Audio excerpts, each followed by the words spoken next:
Tass. Mr. Perri, how are you? I'm doing great. I'm doing great. We got the other bald Fantastic. guy, one of the other bald guys in the office today. That's good, No my friend. Mr. Metzger today. So you'll have a chance to speak. That's right. That's the plus side, right? No, Good stuff. it's been weird because after the Super Show, he was out for the week after, and he's got family in. So it's been 2 weeks without Mr. Metzger in the office, and a little weird, little quieter, little A weird little though. bit, Yeah, just a little bit. he's checking in Yeah, all the time. Yeah. yeah. How are you? Finally recovered Being, after the Super Show? yeah, man. I don't know if and I'm not going to say it's a super spreader event. Any event could be a super spreader event, right? But because I wasn't sick at all, it's just I don't know if it was the sheer exhaustion or what it was, but this year was tough to recover. I had about 3 or 4 days where it just was. I was not sick. I was just literally exhausted, like Yeah, could not function. And but everything is good now, and feeling good, and excited to help some people, and seeing people make some great strides, which is awesome. And of course, Super Show, just being there and being present, it was great. Obviously, we've I think a lot of people have said this, but it was great to be back after a few years of being off, get everybody back together, see people in person. Zoom has been a great thing and a great tool for people, and just like the Be Live is great, but at the end of the day, it's always nice to have in-person conversations and be able to speak to people face to face. So it was a great event for sure. it's funny you say that because I asked around the office for the guys that made it to Vegas what their biggest takeaway, and one of them had never been to a Super Show before. The other one, it was 16 years since her last Super Show, and the other one, Wow. again, maybe 10, 15 years since his last Super Show.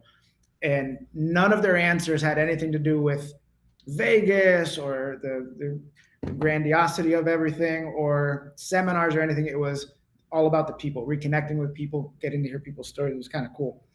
Um, by the way, speaking of people, I'm sharing this in all the groups because Oh, normally very. I'm not on. So I just do this behind the scenes. So let me share this in all the groups. You keep us going. You got it. You got it. So yeah, I mean, got back and tried hitting the ground running, so to speak. But like I said, was down for a little bit, and lots of stuff going on, but exciting stuff. Then of course the calendar turns August 1st, a few days ago, and it's like where is the time go, man? Seriously. And that's one of those things. I think that I look back, man. It's been God. I think it's been 12 years now that I've been part of MAIA, and I look back and think, where did that time go?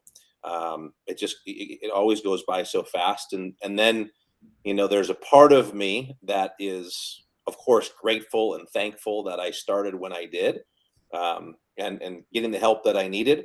Um, and by the way, everyone measures success a little bit differently, right? So, whatever that is for you, whether it's freedom off the floor, if it's just having a small school as a hobby school, whatever success is for you. For me, it was more about being able to see my kids' events, being able to get off the floor a little bit, and then obviously, the financial side. And so there's a big part of me that's grateful and thankful that I started when I did. But if I rewind 12 years ago, I was 36, and I always think to myself, man, what if I knew this stuff when I was 20 when I opened my first school, Right. And I feel like I missed out on 16 years of being successful. And so if there's a message that that I give to anybody, it's whenever someone jumps on board, usually the biggest regret they have is not starting sooner. So regardless of what that's if that's with us or with anybody, right? Like if you feel stuck in your business or complacent in your business or complacent in life, right? You got to take action, and I think that's probably one of the biggest takeaways is making sure that we understand that. Look, we have a lot of decisions, but at the end of the day, Metzger says this all the time, right? The quality of the life is the quality of the decisions that you make and the triggers that you pull, and when you do those things. And I've said this story before, but I remember sitting with him in the MAIA booth for 2.5 hours at the last day, and he was he was, exhausted, right? Just because we talked to so many people and try and help so many people. And at that time, being a client, I mean, I was a potential client. I was just afraid. I was afraid, and we say this all the time too. I don't know that I was afraid that it wouldn't work. I was afraid that I may not necessarily do the work that was required Right. to actually get to the next level. And so, unfortunately for me, I made the decision and said yes, right? But the reason I made that decision was out of desperation, not out of inspiration. And sometimes when we're doing good or we are successful in our own right, it's even a harder decision to make because there's nothing really pushing us, and we just don't know where we're at. We don't know what we don't know. And if you're doing 30,000 a month and you were doing 20,000 a month, maybe you think you're doing great, but maybe you don't know what else there is out there and for you to, to obtain. So it's always great, being there, being around like-minded people, sharing stories, hearing stories and all those types of things. So Speaking of stories, yeah, we had an interesting one. I know we talked to the elite guys earlier on this week about this, but this was the first night that we were in Vegas, or the second night we were in Vegas. first You, night. Mr. Metzger, his daughter, and myself, we decided, hey, let's go see a magic show. We went to see David Copperfield. And first of all, I don't know how he did half of the stuff that he did. It was very impressive. I wasn't I thought it was going to be a little bit corny, and there were some corny parts, but man, there were some illusions that he did that were pretty impressive. Then we went to go have dinner, finish dinner. We're ready to go back to our hotel, and then all chaos breaks loose. Yes, we're walking back to get our taxi, hitting the lobby of the MGM Grand, and you guys may have heard the story, but get to the lobby, and all of a sudden there's a person running by us this way. Then we see another couple running by us this way. And then all of a sudden there's more people, and we're like, what's going on? And they say, shooter. And then all hell breaks loose. And we find ourselves running with the crowd. I'll let you share your part of that, but I just know that my shins were, I didn't realize why I had shin splints. I thought it was just because I was wearing dress shoes the following days. And then I remembered, because we were running for our lives. We were running. Yeah. And you weren't running as long, because when we turned around after we were running, there was no more Perri. I'm like, oh no. And the story goes, years ago, Metzger and I and Perri went to Steamboat, and Perri was a novice at skiing. And so Metzger and I were going down these different hills, and we're like, Perri, just go down this one. We'll meet you at the bottom. And Perry's about halfway down, and he's on his side, and the ski patrol comes by. He's like, what are you doing? He's like, well, my buddies told me I should. It wasn't it called Buddies Run, by the way? It was called Buddies Run. Oddly enough, yeah. It was called Buddies Run. And Perry's on his side. Next thing we know, we're Metzger and I are watching. We're like, come on, you'll be fine. And then ski patrol comes by and says, your friends are assholes, basically is what he said. Precisely. And puts Perri on the back of the sled in the snowmobile and brings him to the lodge, right? So we felt like we abandoned Perri. And then years later, we're at the Supershow, and I turn around when we're running. There's a supposed active shooter. I'm like, Metz, we did it again. We left Perri. And then come to find out, Perri actually left us. He was tired of running and walked through a different door. I'm not running where all these people are going. There's a pool area right there. So snuck out of the hotel. But yeah. And there was no shooter. It was someone threw a rock, against the glass and shattered the glass at the MGM. But it did. It created mass chaos and mass pandemonium. And by the way, there's a couple different stories in there, right? Like, or lessons in there. Number one, we were talking about this, and well, we followed the crowd for a period of time, but the answer is, don't follow the crowd, because that crowd and getting trampled can be just as dangerous as a potential active shooter. And I saw it happen when I saw a guy get, heard the information, and he turned and he ran into another person that was holding a baby, and they fell on the ground. So it was a little bit crazy as far as how all that transpired and went down. And the other thing is, and you don't know this in the moment, but how many times this happened in your martial arts school, where maybe you hear something or a parent says something and they say, all the parents are saying this. Is that really true, or is it not true? Right. And I think there's some good lessons in there, and we've got to get to the bottom of what actually happened. And we can get worked up in the moment, which we absolutely did. One of the scariest moments of my life, being in the middle of that. We get worked up, and we can get worked up when someone says something, or, all the parents are saying this at the martial arts school or whatever it is, and we can get worked up about it. But the reality is we got to find out, what really happened, and we can make some decisions. And sometimes it's best just to wait a little bit and let things simmer down and cool down, so you can find out what happened and what the right information is. So Sure. yeah, that's definitely a scary moment. So speaking of stories from the Super Show, and just personal stories, let's get a personal story from, and let's drum roll please everybody, our newest consultant for the MAIA Elite program. I want to introduce him and kind of hear his story. Make some noise for Mr. Josh Arcemont. Come on in, sir. Hey. Hey, Mr. What's going on, guys? How are you? Oh, I hear Ernie Palesco clapping in the background. Ernie, thank you. Thank you, sir. You can always count on Ernie. You can always count on Ernie. Yeah, he brought up, it was, by the way, nice. There was 2 kicks in there. There was a spin hook kick that I saw that knocked the person down. Mr. Arcemont posting videos of him beating up people, which is always fun. And shout out to Alan. He's watching right now, I'm sure. So he's super happy he got mentioned. Alan, you got to get your videos out now. Yeah. Get your videos out, Alan. That's right. I got the copyright to my own video. I can edit however I want. You gotta post the old school taekwondo stuff, because yeah, man, I tell you what, I've been watching, and you gotta love, Herb Perez, and then what he posts, man, it's just so funny about old school taekwondo versus new school. And so sometimes you got to post those old videos to remember what it was really like. Right. That's awesome. That's right. That's awesome. Yeah, I never grew up with. The only time I was exposed to traditional taekwondo was actually when Herb Perez was a guest instructor at my school. It was the first time I held as a 16-year-old, held a body shield and took a kick of his. And then I realized what a real powerful kick was. Yeah. It was old school, baby. Yep. Yeah, for sure. Trembling shock. You got to hit them hard. Back then, we didn't know how many points we had. It's just, hey, hit them hard and cross your fingers, hope you win. Maybe you'll knock them out. So let's talk about that. I'm guessing your background is in traditional taekwondo. When did you get started in just martial arts, period? I started martial arts in 1987. I actually did karate same year. Yeah, same karate, year. Yeah, karate for I got my white, yellow, orange belt. Kind of came in with the Karate Kid crowd. Have been watching all the ninja movies on TV and American Ninja and G.I. Joe, Storm Shadow. I think there's a poster back here. But yeah, so the Karate Kid came out, and I was like, hey, I didn't know kids could do this. So I was part of that group. Started back in 1987. Did it for a while. Moved around a little bit, and then rejoined a Taekwondo school in 1993.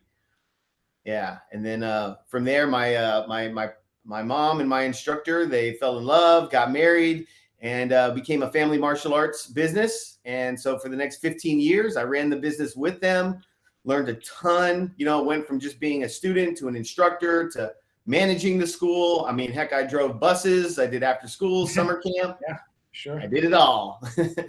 Yep. So at what point in your training, and let me ask you, I'm guessing you competed as a student, right? I did. When yes. When did you start competing?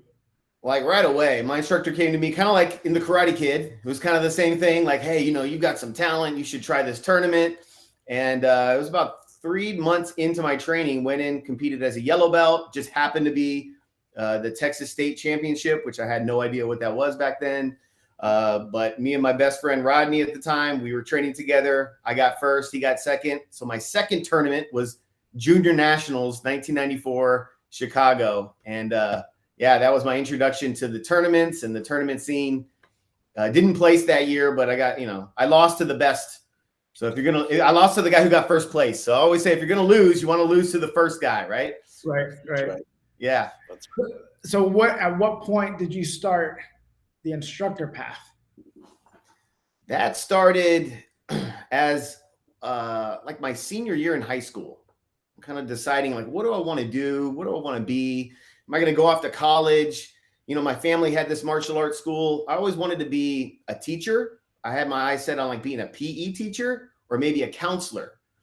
And I kind of put all three of those together: martial arts instructor, teacher, counselor, and the light bulb went off. And I was like, this is what I want to do.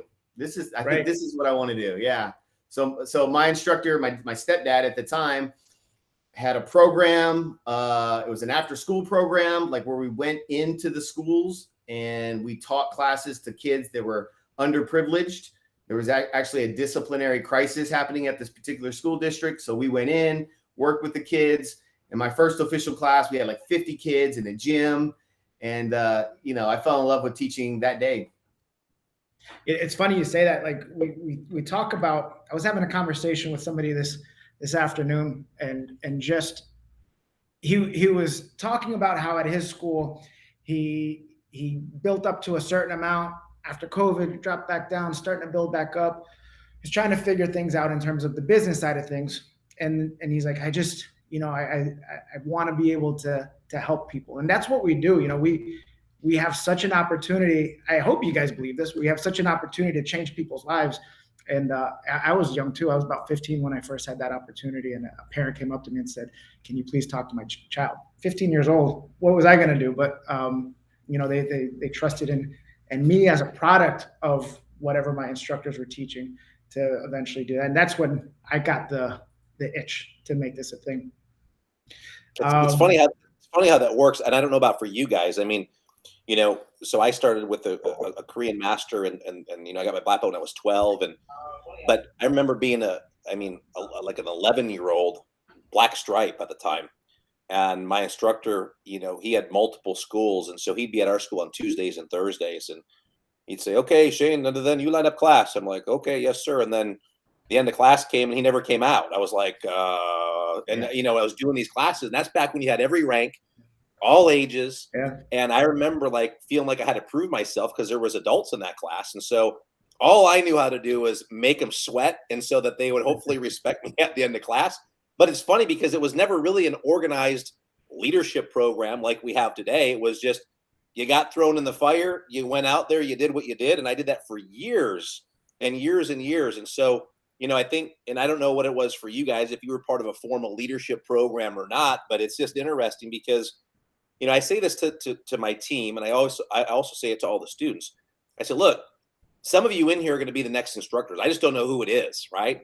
And it's interesting because you go back, and the power and the influence you have as an instructor, and this is why Dave Kovar talks about this, right? Never use your influence for selfish gain, but the power that you have, and I think back to some of my instructors and some of the things. Like I remember we did a Junior Olympic training camp weekend, and we had this Friday, Saturday, Sunday, and we had done a demo at the mall, on Friday afternoon before we did this. And I remember doing a hammer fist strike through, back then we were doing pine boards, right? Not the Paulownia boards that they have today. So through 2 pine boards, I don't know, I was 12 years old, whatever it was, 11, 12. And I'm like, God, that hurt my hand. I was like, dang. And went through the entire weekend. And I remember sitting in the chair at the end. There was a plaque, an Albert Einstein plaque across from me. It says, "The more I realize I do not know, the more I realize, the more I learn, the more I realize I do not know, the more I realize I don't know, the more I realize that I want to learn." I remember sitting next to the instructor, waiting for my mom to come, and I was holding my hand, and he's like, "Shane, that's the thing I like about you." He's like, "Even when you're hurt, you always, come through and follow through." That Sunday, I went and got my hand checked. I broke my hand. So I was doing a sparring camp all weekend long with a broken hand. But that's a moment in time. And as an instructor, we think about the one thing or 2 things that we might say to somebody just in passing that can have an impact or an influence on them for the rest of their life, right? And I remember a lot of those different one-liners that I heard here and there that really shaped me to become, who I am today, and move forward and have a martial arts school and do all the things. So it's pretty cool. I'm curious, like I started in 85, right after, but same thing, karate kid. I asked my mom, I said, well, this was, years later when I owned my own school, and I was curious. I said, how did you pick the martial arts school for me? She goes, well, I went in the phone book and I looked at whoever had the biggest ad, and I thought they were the best. So that's where I sent you.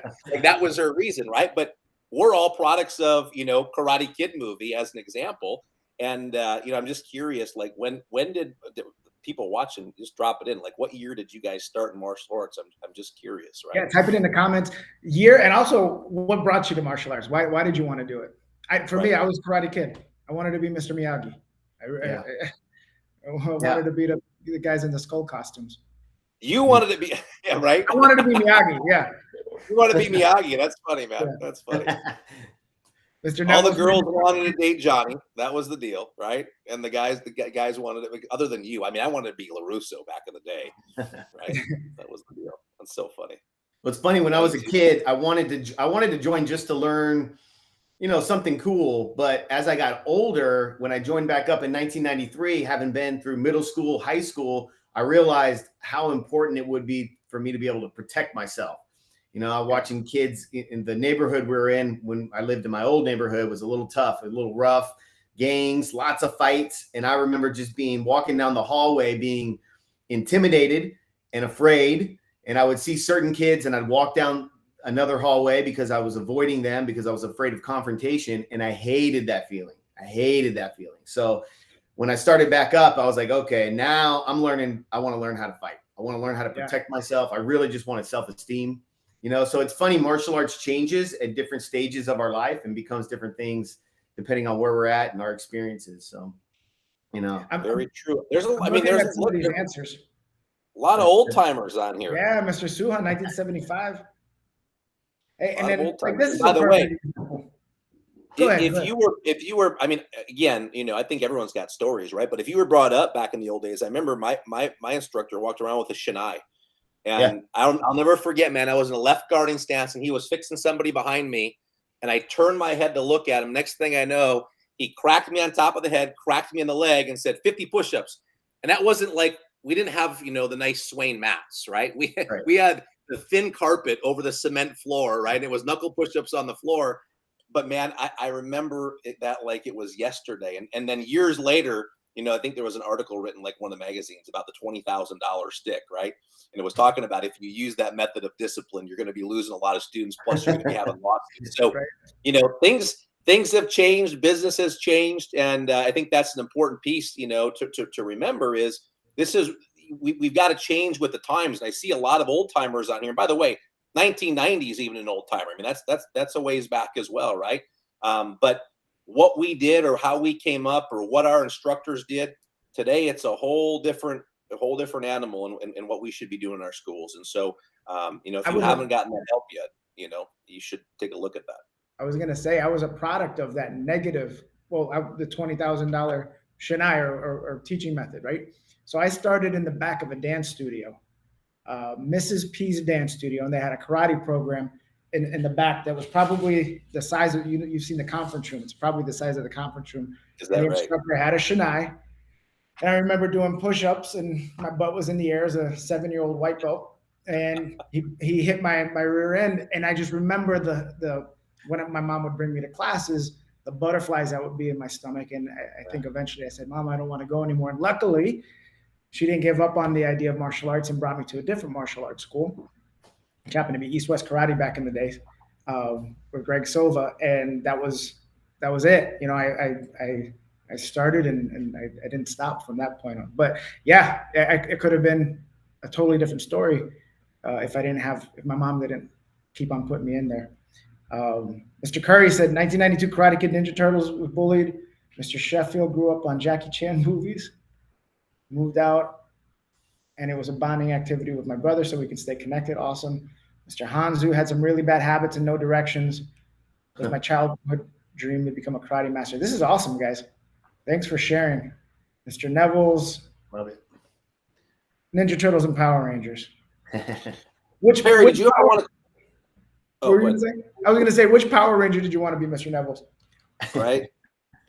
What were you going to say, Mr. Tassoul? Did you ever want to quit? Me? Yeah. I don't think I ever wanted to quit. There was a moment when I wanted to not take it as seriously. It was around blue belt, which intermediate level, that's when we typically have people quit the most, right? Right. I remember it specifically. I had a red top, black bottoms with my red top tucked into my traditional top, tucked into your pants with the belt on. I said, I don't want to go to class today. But I was kind of a diehard. I was a diehard. Were you? Every night. And then started I trained. Same with you, Mr. Arcemont? Same with you? Yeah, same. There's only one time right after high school where I went off to a community college, which was like 45 minutes away. And I took 3 months off because I'm on my own at this community college. I'm, having fun doing the college thing. But I remember one of my buddies coming up to me who was still training, and he's like, "What, did you quit? Are you going to come back? Like, what'd you do, quit?" And I was so like offended by that I was like, "No, I didn't quit. I'm not quitting." So I would make the drive 45 minutes to go take class, 45 minutes back. And that was the same year I got my black belt. So, but never really quit, always excited. And what I found, like with martial arts, you can always change your focus on what you want to focus on. Whether it's like, I want to work on forms or sparring or teaching or the business or helping other people become instructors. There's always something new to focus on. And you just kind of cycle through like this, and you never get bored. I never get bored. I love it. You shouldn't, right? There's too much out there. But there was times that I definitely did not want to go to class, and back back then there was a 4:30, 5:30, and 6:30 class, and you could go to one or you could go to all the classes. And I remember literally, I mean, as a boy, I would cry. I didn't want to go to class. Yeah. And now this is going to be a controversial topic, but my mom had paid in full for the Black Belt Club program, right? And back then, Black Belt Club was you pay in full, and however long it takes to get the black belt, you get the black belt. And I remember not wanting to go, and she'd like, "You're going," and she'd put me in the car, and we'd go, and I was crying. I literally had to wipe the tears from my eyes, walk in. I did the first class, and back then it was a corded phone in the middle of the dojang floor that we had, where the instructors would answer the phone. It was literally right in the middle of the floor. If an info call came in, the instructor would actually grab the phone, like, "Hello, Joe's Black Belt Academy, let me help you." And they were breathing heavy. And I look back and go, "Oh my gosh." But I would ask permission to use that phone. I would call my mom and tell her not to pick me up until 7:30. And she'd be like, "You told me you didn't even want to go to class. Now you want to stay till 7:30. I don't understand you." And that's when I learned years later how present-minded that kids, all of us, right, adults too, that we're very present-minded. We don't like being pulled away from what we're doing now to go do something else. Right. But when I got there, man, I absolutely loved it. And so, had she not paid in full for that program, she may have let me say, "You know what, fine, you can be done." But I give all the credit in the world to my mom for making sure that she pushed me and she held me accountable to do that, because I wouldn't be where I am today. Right. So, and you talk, Mr. Arcemont, you talk about, getting into it and wanting to be a teacher or a counselor and having the best of all worlds. Fast forward to today, man. You got your school. You're opening another school. Yeah, just signed the lease. We're opening Hero number 2. This has been a long time coming. It's something we've had our eyes set on for a while. We were actually planning on doing this in 2020, but obviously 2020 wasn't a great year, so we had a little setback. But yeah, man, I'm super excited. We started, I started this location 12 years ago, so 2010. And going back a little bit before that, my family, I said I worked for my family. My family had a martial arts school. At one point we had 2 schools, and then we combined the schools. And, I have to give my stepdad and my mom a lot of credit, because they were wise enough back in the early 2000s to know that we were hitting a plateau, financially, growing the school. And my stepdad, Master Cantu, who's probably watching, decided, we need to get some help. We need to find some consultants or some companies or an organization that can really help us grow. And so we went through a few, but eventually settled in on MAIA. So this was like 2005 or 6, somewhere in there. And we were a part of MAIA for the next 5 or 6 years. And we learned so much. Back then, MAIA was different, though. I mean, it was just different, and different consultants. And I know like the systems weren't as refined. I think some of the consultants had different systems back then, but it was still great, fantastic, learned a ton. But then, at like 32 years old, have my own family, have kids, I was like, it's time for me to branch out and do my own thing. And I was like, you know what, I'm going to do it my way. I'm just going to do it my way. Take everything I've learned, but I'm going to, do it. I'm going to go rogue. I'm going to do my own thing. And I did it, and it went well. I mean, we did well. We were pretty successful. I would say by industry standards, we were pretty successful, but we reached a plateau somewhere around 2015, 16. I mean, we were doing good. When I say good, 250, sometimes 300 students, kind of fluctuating in there. And, but we just weren't growing, and I wanted to do better. I knew we could do better. And yeah, man. So long story short, about a year and a half ago, I came back full circle back to MAIA. And it's interesting. It's so interesting because, you know, when I was young and we kind of introduced the systems that MAIA had, it was just kind of like, okay, well, this is what they're telling us to do. It must be right. Let's just do it. And it worked. And then when I went off and I did my own thing and I tried everything else, like contracts, no contracts, day classes, no day classes, you know, weekend class, everything in between, I kind of came back full circle to understand why that information that I was given back in 2005, why it was so useful and how it was so valuable, because I kind of went through all the process of trying everything on my own. And what's neat about it, what's really neat about it is I have 10 years worth of statistics and information to see like, what did I do this year and how did it affect my business? What did I do in this year? What changes did I make and how did it affect my business? And yeah, I mean, I think I've told some people who are on here, but I mean, literally 2019 was our best year ever financially. We weren't with MAIA in 2019. It was just our best year, record-breaking year. 2020 was our worst year. We jumped on board with MAIA. Guys, like, I mean, reintroducing the systems. And I'll be honest, I came on board saying, I'm just going to do whatever they tell me to do because I've done it all. I have no need to reinvent the wheel. I just want success for me and my team. That's it. But 2021, we crushed 2019. I mean, $100,000 over our 2019. And this year we're on track to beat that number by another 100,000. So, man, I'm just blown away by what MAIA has done. And I'm honored that you guys asked me to now, you know, be a consultant and help other people. And I'm excited to help other people. And I think I have the perfect platform because I've been at every stage, I think, of every, you know, instructor, student, manager, school owner, and I've tried everything. And so I have a really good perspective coming into this. And I'm just really excited to help people in the industry. Super excited. Yeah, that's awesome. You talk about not being bored, right? You got your students, right? You work with your students, and then you get to for a lot of us, I think, you look at it like you were a competitor, right? So you had your own thing and you were working and that excited you. I remember the first time one of my students got a grand champion trophy. I was more excited for them than I ever was to get my own medals or trophies, right? So now you're passed on to your students. And now you've got an unbelievable team that you've built and you've created. And because of that, that's why you're moving to a second location to give them an opportunity now. So we went from individual to now your students to now you have this group of great, leadership students and instructors and people. Now you're offering them an opportunity.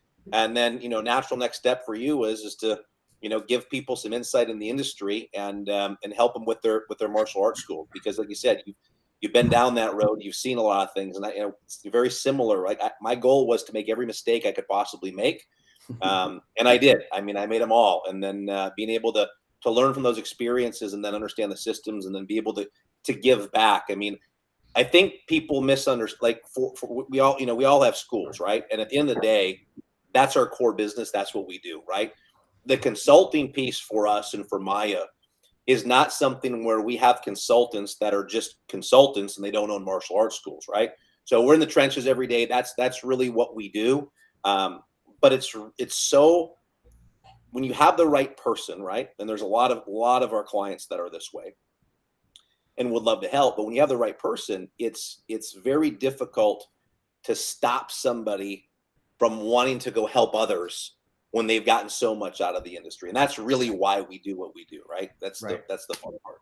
Yeah. And, I'll be honest with everybody. When I was asked to do this, I thought about it for a while. Perry can attest to this. Like, it wasn't something I jumped on right away because I was like, do I want another job? Do I want more to do? Do I want more responsibility? And as I sat on that, I realized, I'm at a point now in my school where I think someone just asked here, how do you define success? Like success to me is freedom, financial freedom, freedom of time, freedom of choice. And I'm at a place now in my business where I have that freedom.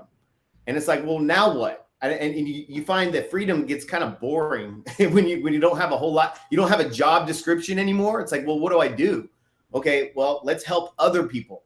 So I'm doing both of those things. I'm helping other people and I'm growing my business. So to me, that's the exciting part that I want to help people is like, yeah, let's grow your business, but also let's create that freedom so that you can do whatever you love, whether it's training, whether it's teaching, whether it's going on vacations, whether it's whatever you want to do. That's, to me, that's success.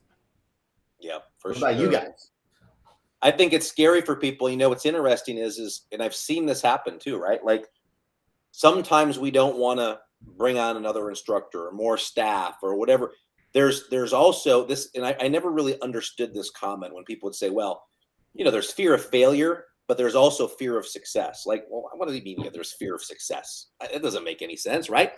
But there is fear of success, and because, you know, you can do whatever you want in this business. At the end of the day, right? You can be a chief instructor, owner, operator, teach every class for the rest of your life. You can do that if you want to, and that's awesome if that's what you want to do, right? But it's interesting when you start to replace yourself as a chief instructor and you get other roles that are in there, all of a sudden, sometimes you can lose your sense of purpose because, like you said, you lose your job title and you're like, well, what do I do now? Like, where do I go? And so, you know, that can be a little bit scary because people sometimes, you know, their whole definition of their life is, listen, I'm a martial arts instructor and I impact and influence all these people's lives. And that's fantastic. But when you do, like Mr. Arcemont, what you've done is you've created this unbelievable team. It can also be selfish if you don't allow them to have an opportunity. And if you don't get out of the way, there's not opportunity for those people as well. And that's why, you know, there's a right way and a wrong way, or the right reasons and the wrong reasons to open multiple locations. And you know, the wrong reason is, well, look what we've done here. We're going to go do this. We're going to double our money. That's the wrong reason, right? The right reason is I have all this bench strength and we've got, you know, a team that's ready to go. And if I don't do something for them, I'm not going to be able to provide them an opportunity, and they may go find that somewhere else. Because we can't stop them if that's what they want to do. So we need to provide that opportunity. So I think it's, you know, it's always great to see. And again, whatever someone's definition of success is, that's up to you to decide. But, you know, it's nice to be able to have options, whether or not you want to teach, options, whether or not you want to go on vacation, options as far as the lifestyle that you want to live. And maybe, you know, this may sound shallow to some, but what car you want to drive, or how about this? If you have sickness or illness, there's options to be able to go to just the average doctor, or you can pick the best doctor, right? So when you have those options are always great. And it's nice to be able to have those, as opposed to not having any options. I just have to do this because this is the revenue that I bring in, or this is what we can afford.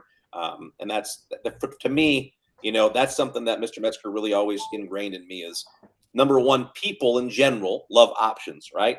And the more options that we can give people, and that's their idea, the better. But that's true for all of us. You know, if you have the option to fly first class, and you're like, well, that's just not my cup of tea, right? I'll tell you, I don't fly first class, right? I just don't do that. Can I do it? Sure. But I don't do it, but I have the option if I wanted to do it, right? So, you know, it's great to be able to have options in life, and you know, regardless of what we do. And I think that, like you said, defines success as well. Yeah, and to that point too of options, and you know, sometimes life takes away options for you. So I think back to 2016, I tore my ACL. I was, you know, sparring, doing, you know, playing around with some of the students, and tore my ACL. And, you know, that was one of the toughest things I ever went through mentally, because, you know, I was out for a good year. For about a month and a half, I wasn't even on the floor. And I was, you know, I was just thinking to myself, like, oh man, what if I had not grown my staff and had a team of instructors? What in the world would I do? I'd have to get out there and hobble out there. And I don't even know that I could do that. So sometimes life gives you options that you didn't choose, but you have to, like, you know, be prepared, and you have to set yourself up for, you know, what if something did happen to you, you know? And I think to my family too. It's like, man, if something does happen to me, how are they going to support themselves? You know, if I'm the only guy doing everything at the school, sure, it feels good and I get all the admiration, but, you know, is this really going to support them? You know, and so that identity that you talked about was kind of taken away. I was like, man, I was like the martial arts guy. I can do all these things. I can jump in the air. I can break this and do that and spar. But now I can't do that anymore. Like, who am I? And so it was really at that point where I made that shift of like, okay, I'm going to set this up the right way, and I'm going to do whatever it takes to make sure if something happens to me, or God forbid something happens to my instructors, we've got this covered. And that's when it was really a selfless choice to reach out and come back with MAIA, because I was like, I got to do this for them. I mean, I'm comfortable where I was at. I'll be honest, financially, everything was good. I was investing money, saving money, going on trip. Everything was great. But I looked at my staff and I'm like, they deserve better. I'm going to do this for them. And that's kind of where I'm at now with the industry. I look at my friends, you know, I'm going to a tournament this Saturday and I've got tons of friends. And then in the Houston area, we go to tournaments, we talk, we see each other. It's like a reunion, but there's always a common theme, and it's struggle, you know, and I see them struggling. They're asking me questions. How do you do this? How do you do that? And now I'm at a place where I'm like, all right, I want to help the industry. And that's a genuine place coming from the heart of, that's why I chose to do this. So That's yeah, amazing. man. Awesome. Just to that point. Yeah, I think definitely a great addition, my friend. Great addition. Thank Glad you. to have you. And look, for those of you guys that have been listening, I mean, look, there's a lot of stories today, but at the end of the day, you know, I think a lot of us are cut from the same cloth. And you know, the difference is where we are in our business is based off the decisions that we make, right? And so, you know, look at what decisions you've made, and I'm going to tell you, what got you to where you are isn't going to get you to where you want to go, and you're going to have to make some adjustments and some decisions. And so, you know, the good news is we just started doing this about, I think, 24 months ago, maybe. You know, we have our MAIA Elite family, which is, you know, all of our one-on-one coaching clients, and we get together 3 times a year in February, typically around February, again, pre-conference for the Super Show, and again, somewhere around October. And we all get together, and you've got all these successful, you know, the top 5% of the martial art business owners in the world that are in this room. And it's an amazing event to go to. And we've really never opened that up before to, you know, people if they wanted just to come in and be a fly on the wall. And we started doing that a few years ago. And a lot of the people have really enjoyed that. So, Perri, you want to tell them, you know, the event that we got coming up, and if they want to be a part of that, how they can do that? Yeah. So MAIA Elite is we're presenting the Game Changers seminar. So this is something that MAIA Elite members get as part of their membership, but we're opening it up, like you said, and it's going to be October 21st and 22nd in Orlando, Florida. We got an awesome hotel, Hyatt Regency Orlando, that we're going to be hosting it at. So you and your team can come. We've got a track for everybody in your school that works for your school. So we have an owner track, we have a program director, manager track. We also have an instructor track to where we'll be doing some instructor training, not necessarily how to do a jab cross or how to do a double leg takedown, but more so on the how to create an amazing experience for your students on the mat and have it tie into what we're doing in the office. So that way all the systems, both on the mat and in the office and in the lobby, are working together. So that's going to be October 21st and 22nd. I actually have a link that I'm going to post in here. And it's great if you missed the Super Show, it really is like a mini Super Show, because you have these different tracks, and you can do one, your instructors can do another, and you guys can kind of divide and conquer a little bit, which is awesome. If you're at the Super Show, right, this is going to be, you know, a smaller, obviously, venue, a little bit more intimate, right? But the last few years, we've always hit capacity.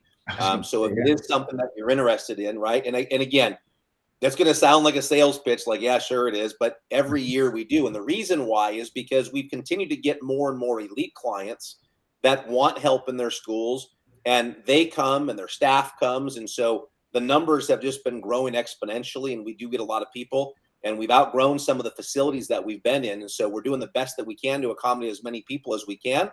But if you are interested, if you're feeling, maybe you're feeling complacent, maybe you're feeling like it's finally time.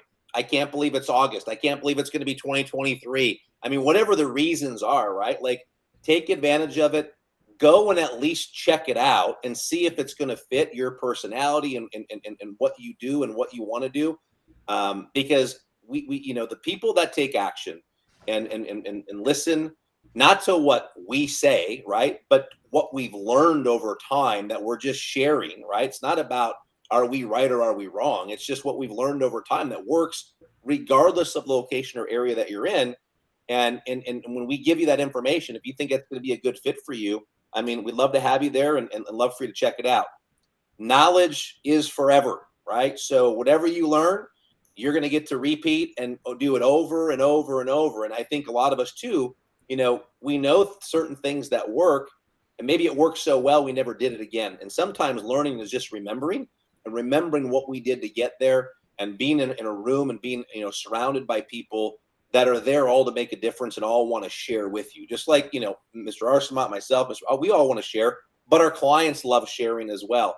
And I think the difference between going to an event like that, and this is no hit on the tournament, Mr. Arcemont, but the difference is because when I go to tournaments, you start asking questions. Hey man, how's business? How you guys doing? They're going to round up to the nearest 100 students, right? If they got 140 students, yeah, we got 200 students. We're doing great. They're going to round up to the next 100, right? They're going to give you a lot of puffery. There's not going to be a lot of, you know, real answers, because everyone's trying to strut their ego. And that's totally different. This event is totally different because, you know, we can't help if we don't know where you're really at, and nobody's there to judge. Everyone's there to help. And that's what it's about. It's really about, you know, growing the industry and getting everyone to the next level. Because if we're stronger as an industry, right, everyone wins as a result of that. It doesn't help when martial arts school down the road closes. It doesn't help us when we want to open a new school, or, you know, we want to generate more students, because health clubs got this bad rap back in the day where they do pre-sales and then they'd sell everybody in the health club. And they would never open. They take the money and they'd run to the next town, right? We don't need that rep in our industry. And so whatever we can do to help you hit your goals and your dreams and your desires, whatever those may be, that's what we're here for. And that's what this Game Changers event, you know, can help you guys do as well. I'll tell you what really impressed me when I went back to MAIA and I went to one of these that you guys offered, that we offered, was the people. That's what really impressed me, is the people who were there, the school owners, and just looking around the room and talking to people and realizing, like, oh, there's levels to this. There's people at high levels, well beyond what I'm doing. I thought I was doing all right. And then beyond that, it's just, they're good people. You know what I mean? Like, I've met some amazing people. Like you said, everyone's open and honest and willing to share. It's not like competition. It's really like a family. And so that's what really honestly blew me away. That's one of the things that really, I turned the corner and said, okay, I'm going to do this, is because I came to one of these events and I saw the quality of people there, plus the MAIA team. And I've told you guys this, you know, it's kind of like if you want to learn how to fight and you go to a gym and there's one really good fighter at the gym. They're famous and they're world champion, but there's only one really good fighter at the gym. Or would you want to go to that gym, or would you rather go to a gym where there's 50 people, top 10 fighters in the world? Like, I'd rather go to the gym where they can, you know, put out champion over after champion, even if they're not champion, like top 10 quality, high quality, because I'm going to get more in that room than I will from that, you know, that one champion. So that's my analogy there. But man, yeah, it's a room full of champions, and I would highly recommend, if you guys can go, definitely check it out for sure.